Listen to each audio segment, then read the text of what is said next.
дорогие друзья! Меня зовут Ника Ван, и специально для канала Клуб путешественников сегодня мы находимся в городе Лида.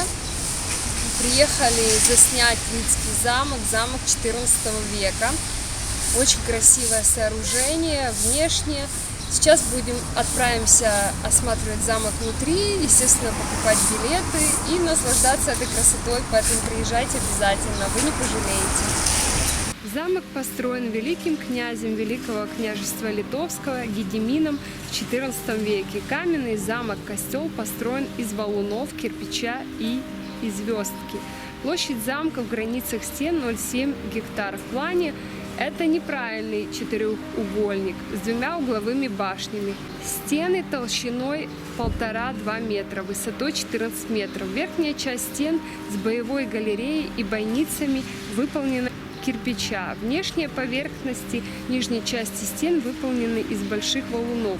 Промежутки между ними забутовка из мелких камней. Юго-западная башня возведена в первой половине XIV века, северо-восточная в конце XIV, в начале XV века.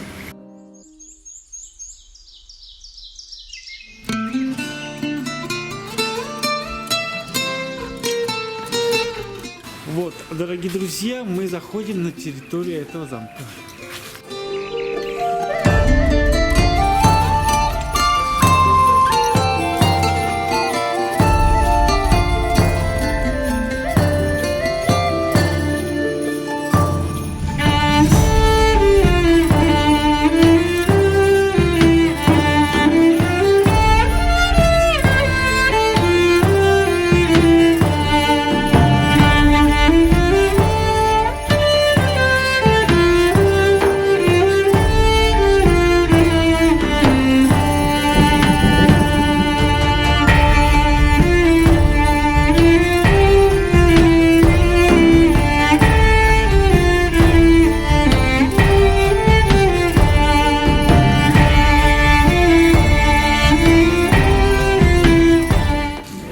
Дорогие друзья, макет замка.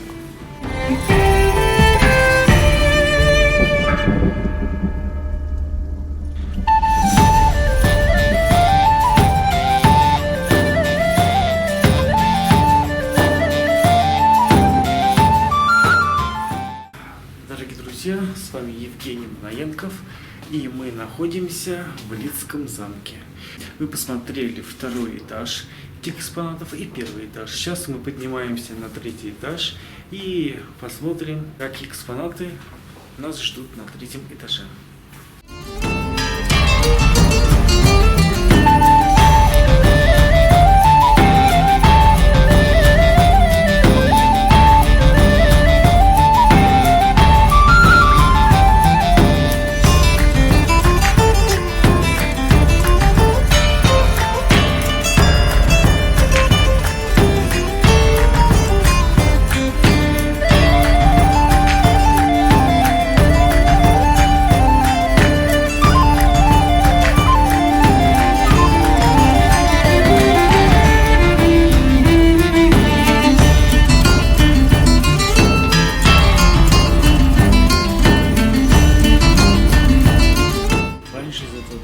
Кувшин, стаканчики.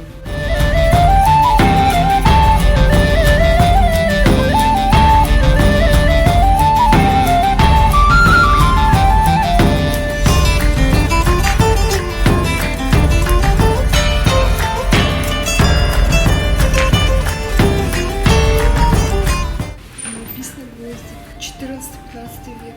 Какие гвозди были? Скобы.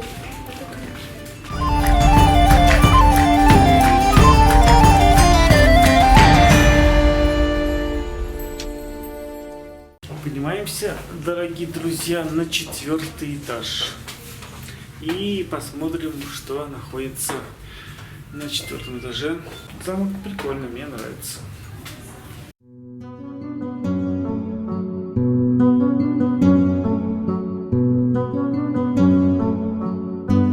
Здравствуйте, дорогие друзья! Мы находимся в городе Лида, в Лидском замке. Сейчас поднялись на 4-й этаж, в башню, которая очень уютно украшена, обставлена гобеленами, шкурами диких животных, канделябрами. Здесь вот играли в шахматы. И очень такое достаточно уютное помещение. Интерьер княжеского покоя в средневековом замке можно охарактеризовать тремя чертами: простота, скромность убранства, малое количество мебели.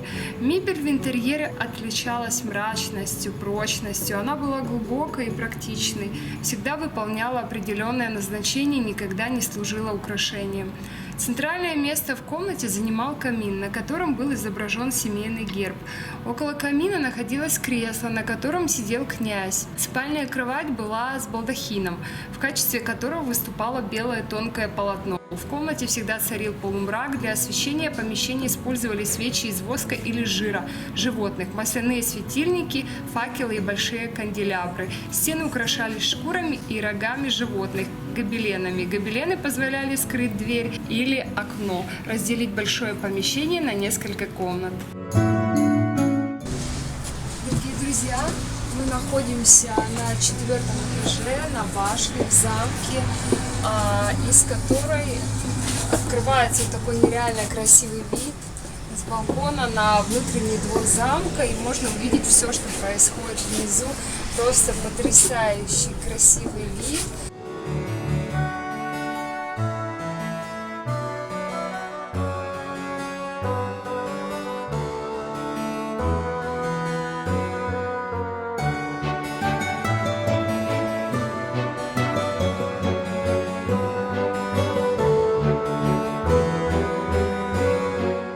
Поднимаемся на 5-й этаж. Дорогие друзья, посмотрим, что там находится.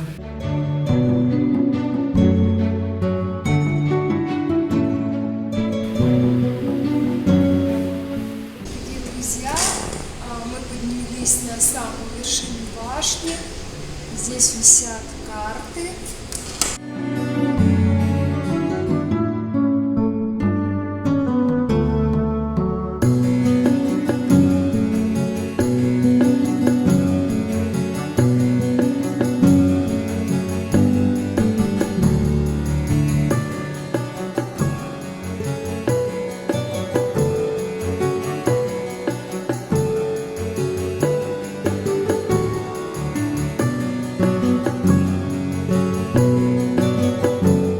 Мапа 1638 год.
А мы, дорогие друзья, поднимаемся выше и посмотрим, что находится на следующем этаже.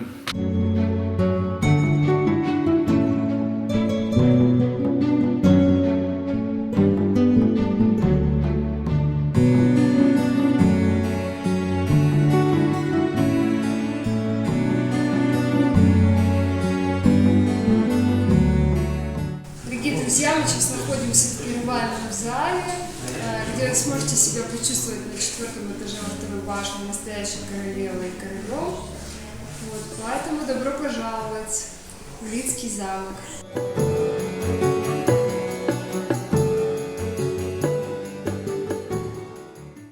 Дорогие друзья, Поднимаемся выше по деревянным ступенькам, посмотрим, что находится там, и вам покажем.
Ты уже похож на рыцаря.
Дорогие друзья, перед вами кинжал и меч короткий.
закончили наш обзор и прогулку по Лидскому замку. Я немножко перевоплотилась под стиль этого прекрасного замка, поэтому я вам рекомендую приехать обязательно в Белоруссию и посетить этот прекраснейший замок, этот райский уголок в городе Лида. Обязательно приезжайте, подписывайтесь на наш канал, ставьте лайк, и до новых встреч, впереди вас ждет много всего интересного. Всем пока-пока!